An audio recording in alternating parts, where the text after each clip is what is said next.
Okay, so I think it's finally time we tell the story. I don't even know where to begin. It's like, shit, man. Okay. I've had so many requests, messages, tells, DMs, the lot, to say like, can you do it, like your anorexia story. I've been so resistant for the longest time to share my story, and I don't know why. I don't know whether it's just because it's so personal or because it's still an ongoing thing, or like it's hard to like piece together something that you're actually not 100% sure of yourself, if that makes any sense. So when I'm sharing this, I'm not going to be going through everything. I'm not going to go from the age of 11 and tell all the details in between, because we'd be here all day. I'm sort of just going to share like specific memories, points and sort of prominent things during my time of having an eating disorder that, you know, are the most relevant.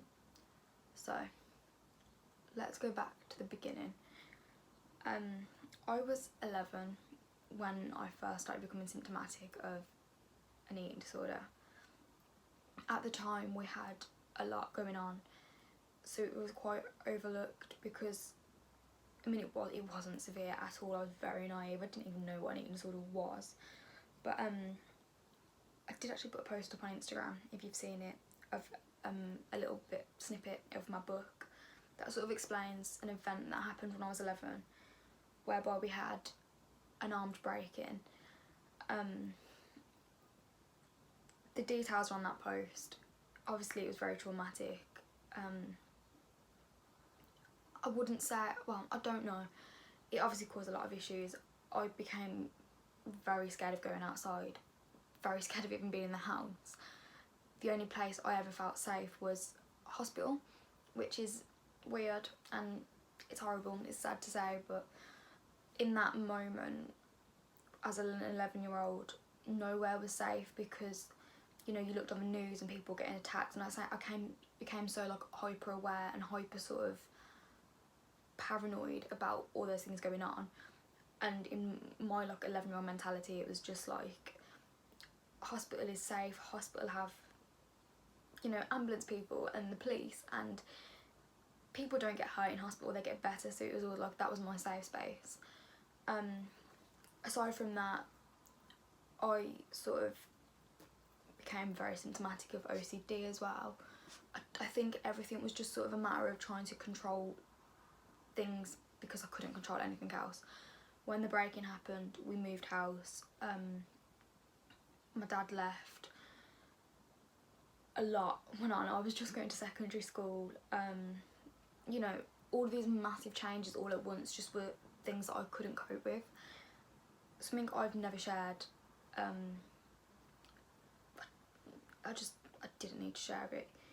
I've always been on the spectrum for high functioning autism, which is, I'm not yet diagnosed. It's actually an ongoing process at the moment, because for years I've been below the BMI criteria, so now I'm at a healthy weight. We're trying to get the ball rolling with that. But anyway, with those traits that I've got that indicate I've got that, it means I'm very sort of resistant to change. I don't cope well with unplanned things. So that sort of triggered that a lot, which triggered a lot of other things. So I was like, I need to get to control. Therefore, I said I got OCD symptoms. I started controlling my food. For years, I denied this. I was like, no, it didn't cause my eating disorder. It was nothing to do with it. All I did was dance. I was advancing quite rapidly in dance. I was like, you know, it's that. Of course it's that, because it makes sense. It wasn't.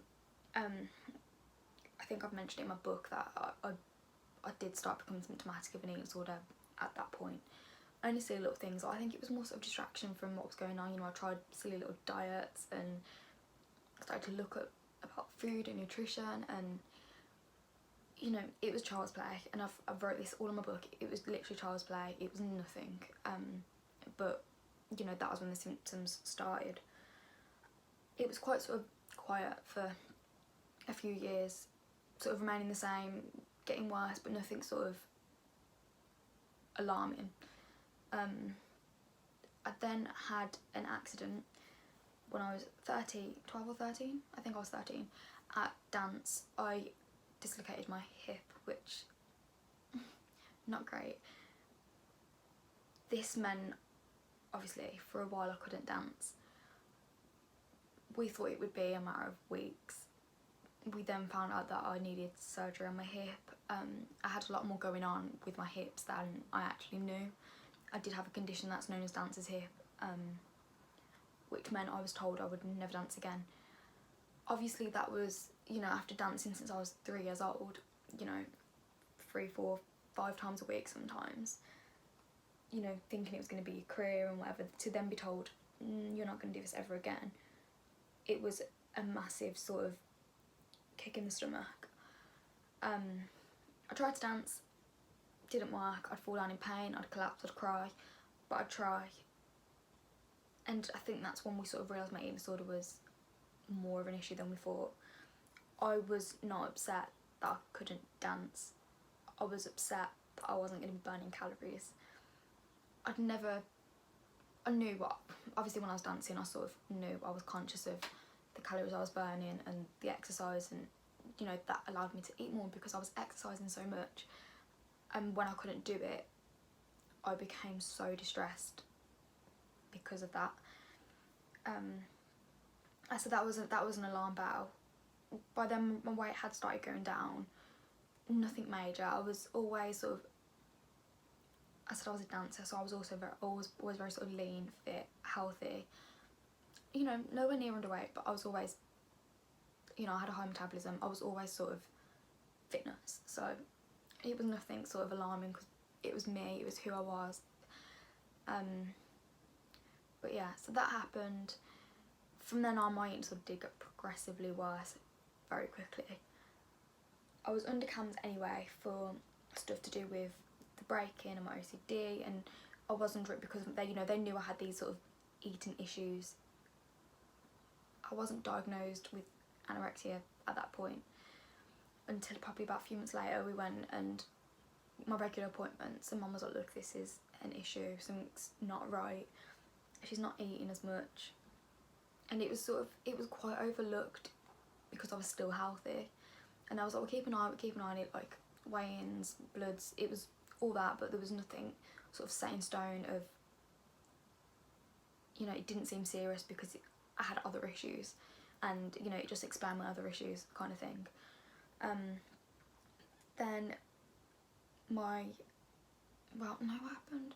I'm trying to think of a time, it's been a while, and like there's quite a few things that happened that sort of, I'm like, it sort of was like a shunt and I sort of got worse, and then another shunt and I got worse again, so it's like trying to piece it all together, man, it's like harsh.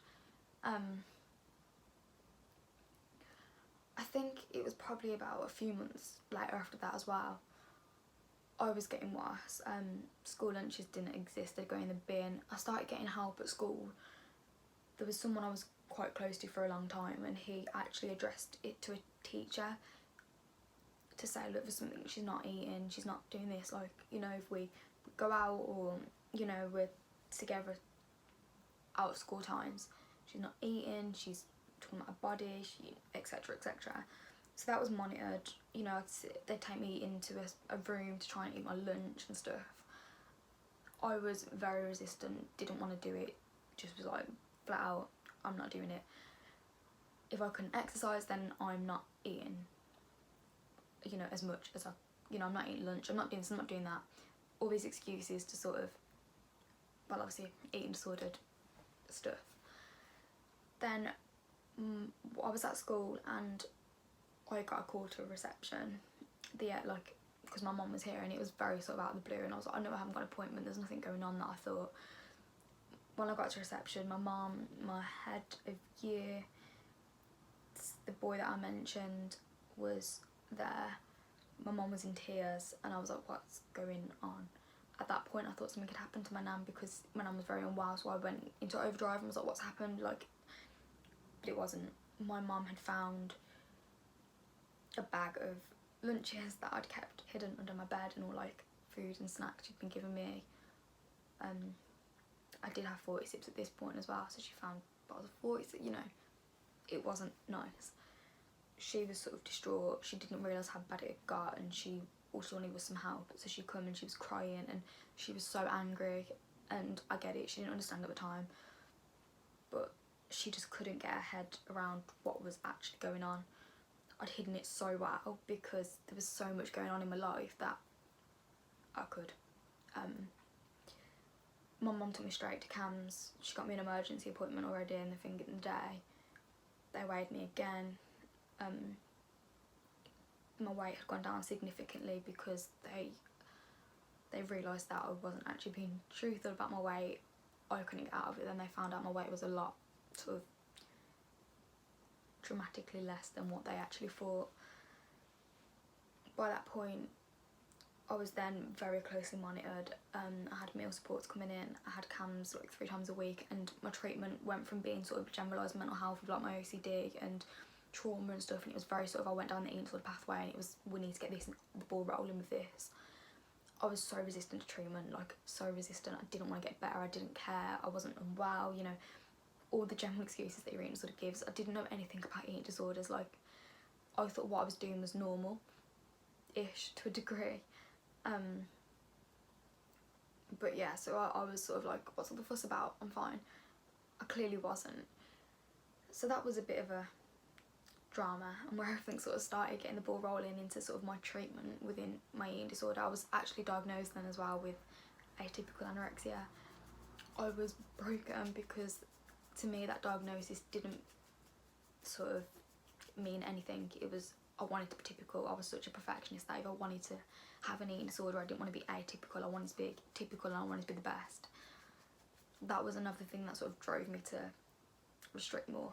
I mean, my diet was very small at this point as well. I was restricting quite heavily. Even though I had all these hip problems, I was quite, you know, I was on and off crutches for over a year, sort of, you know, I was put down as technically disabled because I was on and off crutches. I couldn't really walk much, I couldn't do much, but I'd force myself to do whatever I could, you know, so it was getting bad. And then in the I was then referred to an inpatient unit because things just, I wasn't responding to treatment, and I was like, we don't know what else we can do. I went into my first admission.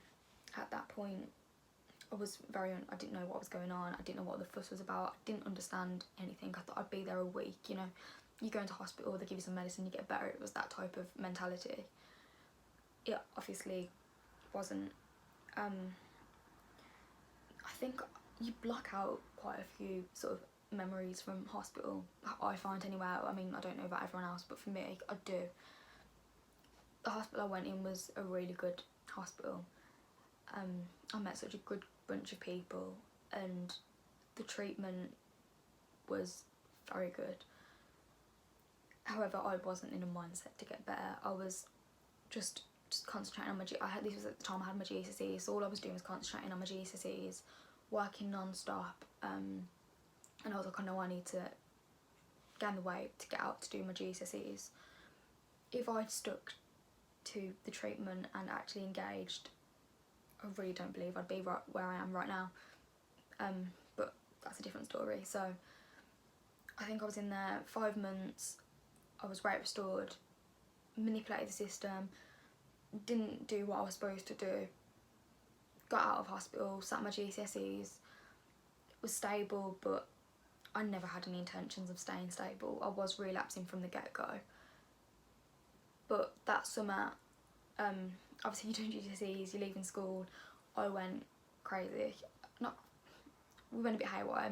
I had a group of friends, and we go to house parties, and it was drinking and, you know, doing crazy things, and I had the best summer ever, you know, going on holiday with my family and stuff.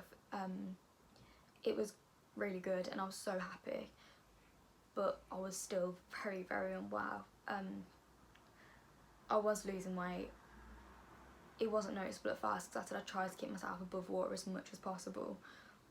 I was using school as my motivation and my friends, and starting sixth form, and come September when I did start sixth form, you know, things were a lot worse than what we thought. I said I'm such a perfectionist, so I put everything into my A levels from day one. If I didn't get a good result on a test, I wouldn't eat. It was sort of, you know, the rules were getting a lot more stricter. It was, I said, more severe than what we thought. I think I'd come out of my admission sort of, I always say this and I've addressed it so many times, I've put it in my book as well, that I went into my first admission so innocent and so naive. I come out of that admission already made anorexic, ready to sort of thrive, and it was horrible because I did. I used everything I was taught in inpatient and put it right into sort of losing weight, and it drove me to sort of get thinner, and that's all I wanted, all I thought I wanted. So I, you know, things were deteriorating again very rapidly, and it got to a point where they were like, again, look, we can't keep in the community, and I was put into another hospital, which was my first adults unit. I wasn't actually an adult at this point. I went in, it's because between like the ages of like coming on 17 to 18, it's a very hard place to sort of place someone, because you put them in a kids unit, they turn 18, you actually can't stay there, but then you're a bit too young for an adults unit. But at that point I was like, you need to go into hospital. So I was put into an adults unit in Birmingham. I was there for 8 months. In that 8 months I gained 2 kilograms. It didn't work. It wasn't a very good hospital. You know, they'd let me exercise for hours a day, they'd let me out and I'd walk miles, you know, absolute miles. Just, you know, I'd purged, they didn't care. You know, I wouldn't finish meals. I'd be like, no, don't want to. And they'd be like, you're informal, do what you want. I was like, okay, chill, I'm not eating. So I'm not going to go into many details of what happened during that mission, but that was like sort of the consensus. I come out, clearly wasn't okay from the get-go. You know, I was relapsing while I was in there. So I discharged myself, managed to sort of, well, essentially, I really manipulated my weight. I got sent home for a week, and the consultant, when if you gain weight when you're at home, will allow you to discharge yourself because you won't be sectionable. I've got an eating disorder. I was going to gain weight in whatever way possible. I did, you know, I did gain the weight. He let me go. My parents didn't know. I got a bus home. I was like, we need to go and get my stuff. My mum was livid. My stepdad was livid because they was like, you were not well. But then I think they sort of grasped on this hospital is not working. So we went and got my stuff, left. And 2 months later, I was rushed to A&E with hypoglycemia. I'd lost a lot of weight. I was not doing good. And then I was put into hospital in Manchester. I didn't want to go. We refused. We got a call at 9 AM and to say, you need to take your daughter to Manchester, be there by 2. If you don't take her, we'll get other means to take her and she'll be sectioned. So we got in the car and went to Manchester. That was hard, really hard. I didn't, you know, I wasn't in a good place. You know, I'd had an eating disorder for a good amount of years at this point. I mean, this was only last year. It was very unknown. Being 200 miles away from home, when you've just turned, you know, you're a kid. I was so reliant on my parents to say, look, you put in your hair, you've got no choice. I went there, I struggled, I cried, I screamed. I was about to be sectioned because they were like, we need to, you know, I was hypoglycemic. They was like, we need to intervene, we need you to have intake, we need to do something. I remember lying in bed, very sort of out of it, with doctors around me and staff, probably about 9 different staff going, look, come on, eat, drink, do anything, please. And I was like, no, not happening. The doctor was then gonna section me, but I said, I don't want to be sectioned, just let me anything, but don't section me. I signed a best interest plan, and on that night a tube was fitted. I think having that was sort of my, I hate to say it, but as an anorexic, that was my goal. I was like, I needed it to be valid. It didn't work. That admission was rocky. I was in Manchester for 2 months before I was then transferred to the Priory in Birmingham. Being transferred from a unit to a different unit is very tough. It's like, you know, you start your journey in one place and then, you know, you've got an eating disorder, so you think, oh my god, I'm going to go to a different place and everyone's going to think I'm fake because I've gained weight, and you know, it was rocky from the get-go. I tried though, and I tried my best to comply, because I was like, you know, you need to get out, you need to do your A-levels, you need to, you know, go back to sixth form, go on holiday, do whatever you know. I had all these sort of goals, and I was like, I just need to fulfil them. I met some incredible people in that hospital. I met my best friend there, who has probably been the biggest sort of, I don't say help rock ever. That was the most sort of helpful thing ever from that unit. It was a good hospital. We did a lot of OT work, and they had a good programme, and I progressed quite a lot. I got to a point where I was approaching sort of a healthier weight, and I was like, something clicked, and I was like, you know what, I need to do this. I need to get better. The drive was massive. I was doing so well, and it was at that point when I was like, I'm gonna get better this time. I'm really gonna get better.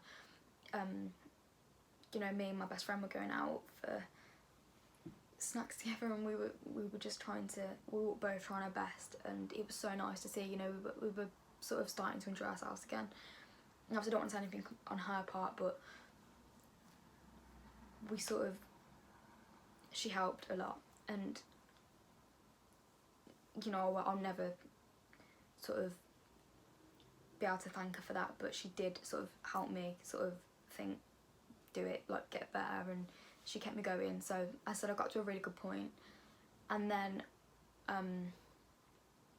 something happened at this hospital, and I got told, you need to go home for 24 hours, we just need you to chill, time out, you need to go home. I was on 1-to-1. I came off 1-to-1 a week before this incident. I was on 1-to-1 for 4.5 weeks in there, so a week off 1-to-1, and I was telling me to go home. I hadn't been home in months, so you need to go home. Didn't tell my parents, put me on a bus and was like, we'll borrow your bus fare, you need to go. We've terminated your care for 24 hours, go. And I was just like, what? Obviously that was a massive shock, but I was determined to sort of be like, no, prove them wrong, you can do it. I went home, come back the day after, tried to keep everything cool, and I was like, you know what, you've had your time out, restart again, you can do it, let's go. And that day it was okay, but then something happened again on the night, and you know, I was close to discharge. I had a discharge date by this point. It was in 3 weeks' time. I was about to do some, you know, sort of last bit of sort of integration work back home, and then something happened again on the unit, same circumstances, and something also happened at home. My stepdad had a motorbike accident. We got a phone call during the incident that was happening on the unit to say, you know, my stepdad's been taken into ICU. He's currently, you know, in an induced coma. He's not good. He had broken ribs, broken every single rib in his body, arms, legs, the works, collarbones, everything. So I was just like, you know, I had something going on in the hospital. It wasn't good circumstances. Everything was very stressful and things going on. And then I had that. They then tried to send me home again for 48 hours. And I was like, I can't, you know, I wanted to go and see my stepdad, but my mum was there, and I was like, you can't put the stress on my family. You can't do it. It's not fair. I need to be here right now. You know, I can go and see my stepdad in the morning, but I need to be here right now. We cannot do this to my family. They didn't listen. Therefore, they discharged me with 2 hours notice from my mum while she was in ICU and going, you need to pick your daughter up. We didn't agree to discharge. It was the one time that I was ready to commit and ready to finish my treatment properly, and I got told that I had to leave. I had to leave. They'd already discharged me, my care was terminated, my funding was stopped. My mum picked me up and we went straight to the hospital. I tried everything to remain stable. And I think it was a big thing on Instagram. I really did try, and I thought I was okay. A lot was going on. I went straight into trying to get a job, which I did. I got a new car, I was trying to drive again, I went straight back to sixth form. The day after, I was also trying to go to the hospital to my stepdad whilst looking after my house, my puppy. My mum had to work, and when she wasn't working, she was at the hospital, and it was just, everything was just, I went from being in hospital for months to doing nothing, and all I was allowed to really do all day was sit down and do nothing, and then suddenly it was like everything at once. I wasn't coping. I didn't realise how much. I was also diagnosed with hypothyroidism, and you know, everything was just going downhill. And then fast forward to, let's start with January this year. My team was like, this isn't okay. I'd hid it for so long, and then again I had a very hypoglycemic episode. I went unconscious, my family called an ambulance, and I was taken in to the QE, and because of the state I was in, they needed to get obviously ECG monitors on me and stuff, they had to take my clothes off. No one had saw me because it'd been winter, then no one saw just how bad it had got, and obviously they took my clothes off, and Mum was like, shit, this isn't okay. From that point, I was in hospital for a few days. My team come to see me. They also saw the reality. I was weighed, all the truth come out. I was very unwell. I had IVs and I was pulling them out. Everything was just not good. I was then saw by a psychiatrist, and they put me on it. It was almost like a house arrest. It was like a CTO or a section. I don't know how to describe it. I wasn't allowed out of my house when I got home. I was being seen by my team 4 times a day,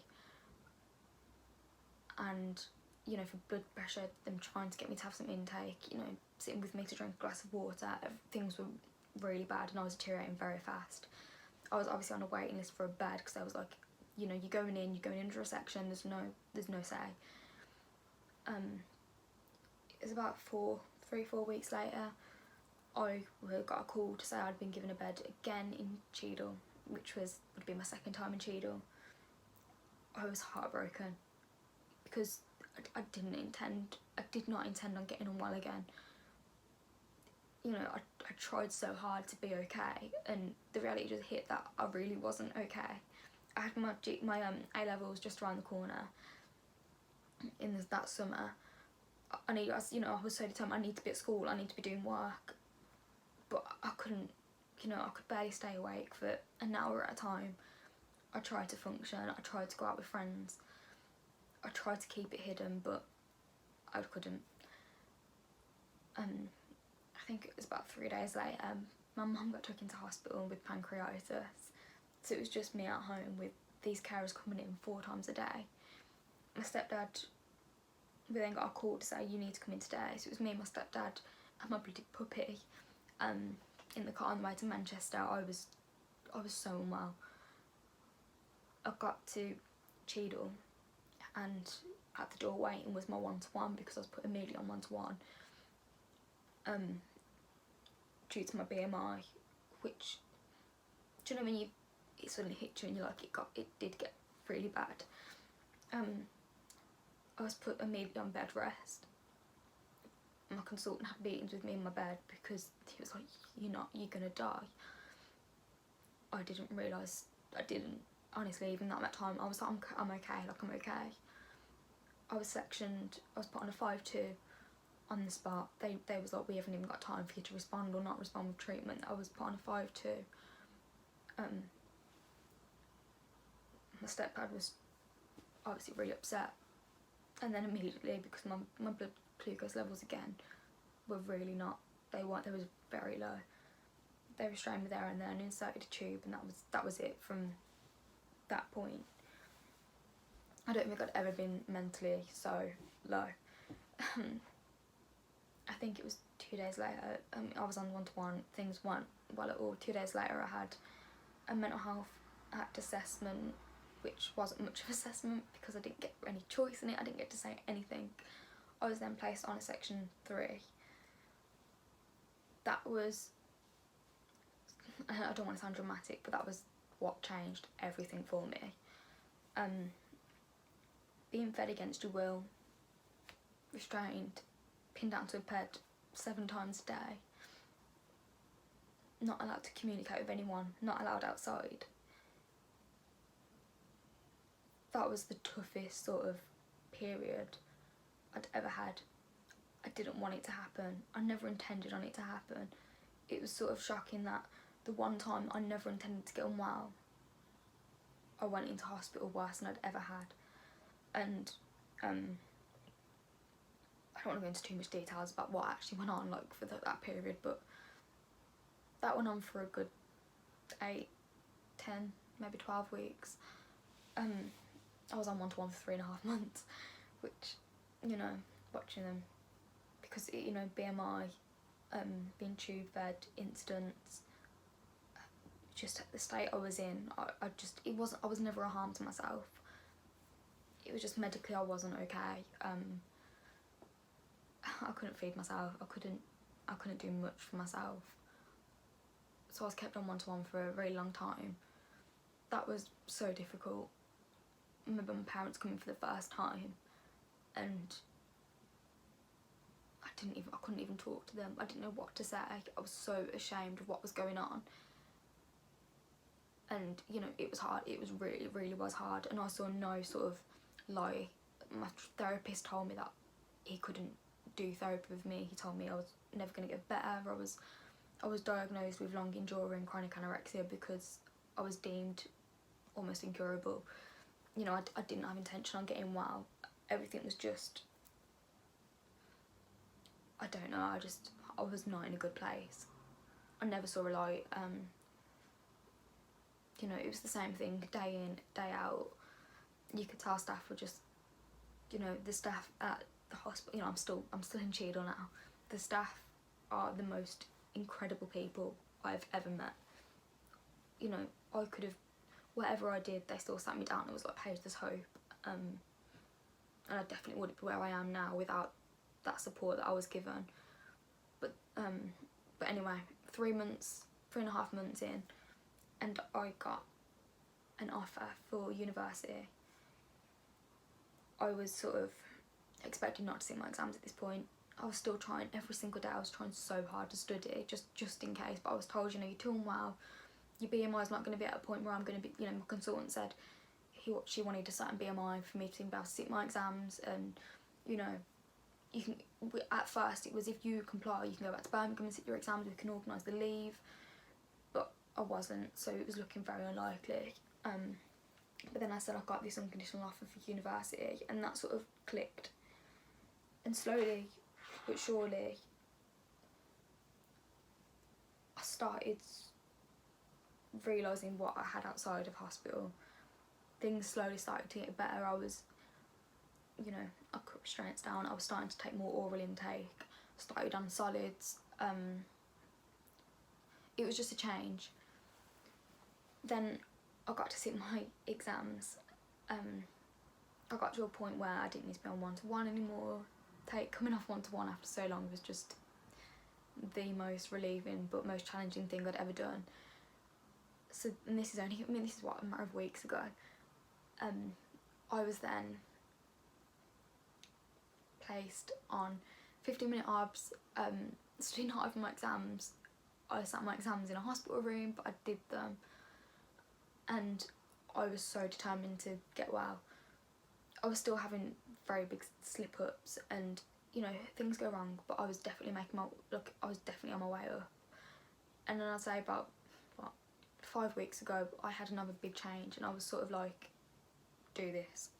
You want to get out of hospital, you want to get out off a section. I had my tribunal coming up, which I've actually got next week, which is scary. So I was like, let's do this. I started eating all solid diet. Things just were going up and up. I started getting lunches out and facing things head on, and things are and were just improving. I had such a drive because I sort of had the realisation that it's now or never.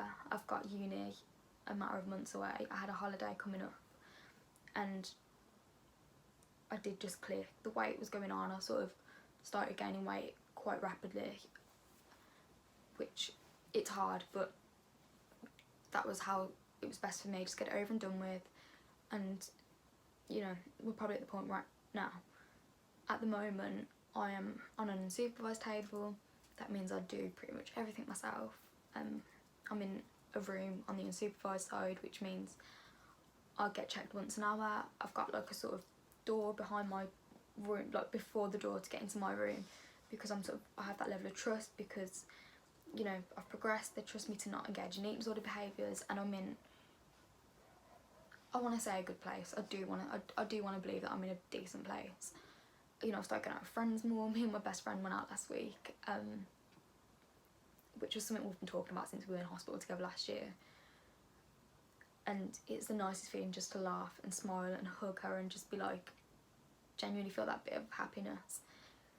So I said, you know, I do want to believe I'm on the way up. I officially reached a healthy weight this week, yeah, Monday. Officially reached my target, which is healthy for me. That's a massive deal, because since my first admission, I have not been a healthy weight. I've been always under quite a low weight, which, you know, it's hard. It's really hard to accept, and I'm struggling with that, but I'm getting so much support, a lot of therapy and body work, and I'm sort of accepting that this is just something that's new, but it's going to have to remain this way because, you know, I'm going to uni, I'm moving forward, so that's a new thing. What else? I'm also addressing things that I've needed to address for a long time. If you saw my most recent post, that probably explains what I'm addressing. But yeah, things are going up. I think I'm finally getting the help that I needed for a long time, and we'll see. We'll update on the next chapter soon. I know this is rambly, it's 40 minutes long, and I'm just going to post it uncut because it's long. It doesn't make sense. It's a long story. I just wanted people, I don't know, I just wanted to share something. And I don't know whether this is even helpful or interesting, but I wanted to talk, and yeah. Thank you for listening. Whether it makes sense, it probably doesn't, because I've told you I'm the queen of rambling. But yeah. Thank you for listening. I'll see you soon, hopefully. Bye.